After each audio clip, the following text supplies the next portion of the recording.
Apocalypticists, we today call Gnostics.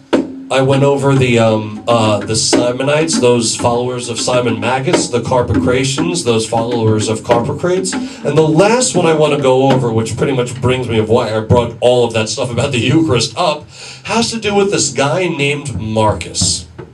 Marcus was a guy living in the 2nd century of the Common Era, around the middle of it. We're not exactly sure. But this guy drove the church fathers fucking crazy, because he essentially took Christianity and developed it into a swingers club. And one of the things about Simon Magus and Carpocrates and the Carpocratians was they would indulge in psychedelically fueled orgies within group members. So they would have their churches and they'd get together and they would drink these wines that had either mushrooms or cannabis or opium or something in it, and they would have these wild orgies among themselves. Marcus had a different idea about this.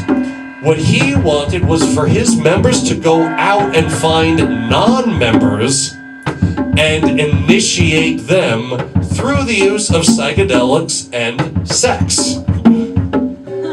So these people would go out to bars or pubs, whatever at the time, and different public places, the public square, bathhouses, and they would find women and men to seduce through love filters. Again, a love filter is, we today would call it ecstasy. They would have something like cannabis, opium, mushrooms, mandrake, henbane, and it's something that really revved the senses. And they would go out and dose these people and bring them back to their chambers. And I'm going to read real quick, excuse me,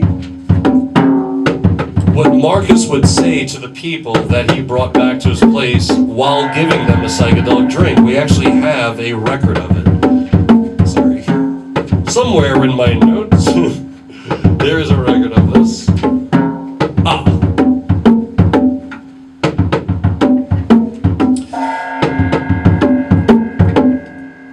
So one of the things that has to do with who Jesus was as a person has to do with that early feminism I spoke about and the acceptance of women as not only part of the divinity, but part of divine creation. That was something Simon Magus understood. We don't know whether Carpocrates understood it, but Marcus absolutely, or not absolutely, but I would say that he did. And what he would do was give these women this psychedelic drink to generate charis inside them. A goddess, another goddess of wisdom, just like Sophia. And he would say, and we actually have it recorded by a guy named Irenaeus, said, May that charis, who is before all things and who transcends all knowledge and speech, fill your inner person, and multiply in you her own knowledge by sowing the grain of mustard seed in you as in good soil. Receive first from me, by me, the gift of charis. Adorn yourself as a bride who is expecting her bridegroom, that you may be what I am, and I what you are. Establish the germ of light in your nuptial chamber. Receive from me a spouse, and become receptive of him, while you are received by him. Behold, charis has descended upon you.